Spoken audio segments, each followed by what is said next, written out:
Hi, and welcome to episode number 16 of Bible Blessings.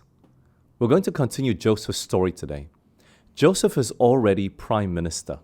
The 7 good years of crops have already come and gone. Joseph has stored up so much grain for Egypt that he stopped counting how much he has. And now the 7 years of famine have begun. At this time, Joseph is already 38 years old, at the very least. The famine has affected everyone, near and far. So we pick it up in Genesis chapter 42, verse 3. So Joseph's 10 brothers went down to buy grain in Egypt. But Jacob did not send Joseph's brother Benjamin with his brothers, for he said, lest some calamity befall him. And the sons of Israel went to buy grain among those who journeyed, for the famine was in the land of Canaan. Joseph's brothers come to buy grain, and they bow themselves before him.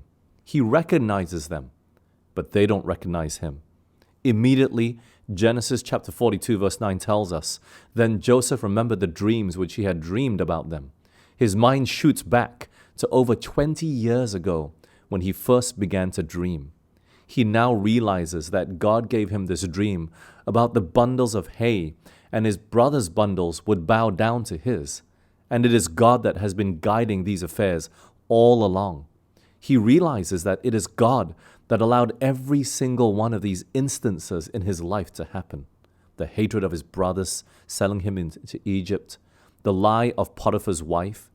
God had his hand in all of this. Joseph then starts his test with his brothers to see if they had really changed or not. So he accuses them of being spies and locks them up in prison for a few days.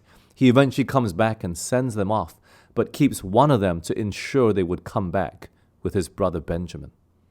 Genesis 42, 21 to 22 tells us their conversation. Then they said to one another, We are truly guilty concerning our brother, for we saw the anguish of his soul when he pleaded with us, and we would not hear. Therefore this distress has come upon us.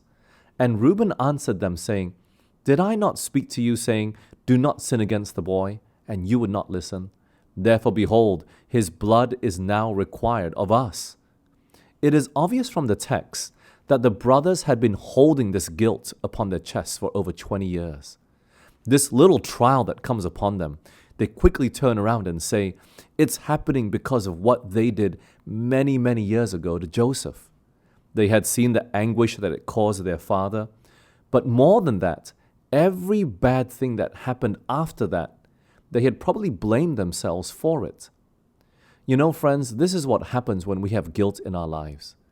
This is what happens when we conceal our sins and don't allow Jesus to wash it all away. It keeps us awake at night. It makes us to think that whatever bad things that happen to us, we deserve it because we were bad people before that. You know, I want to remind you today that God is not like that. Sure, there are conditions to our forgiveness. 1 John 1:9 tells us that if we confess, He'll forgive. Jesus is faithful. He will cleanse us from all unrighteousness. He will make us a new person. He will change us from the inside to the out. He will take that guilt away.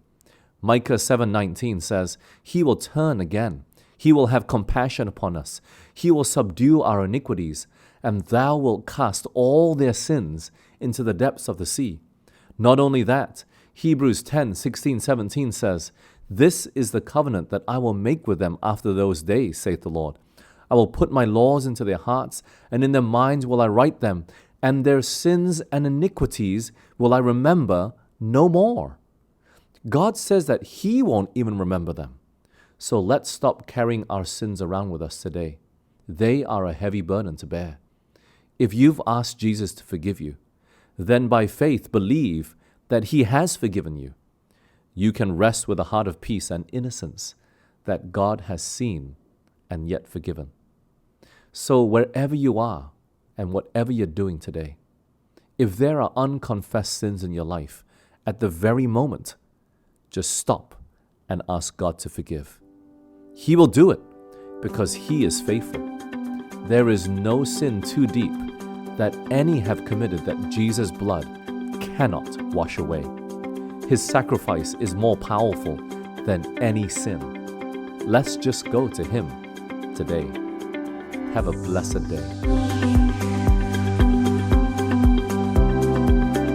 If you were blessed by the message today, please subscribe and give it a thumbs up.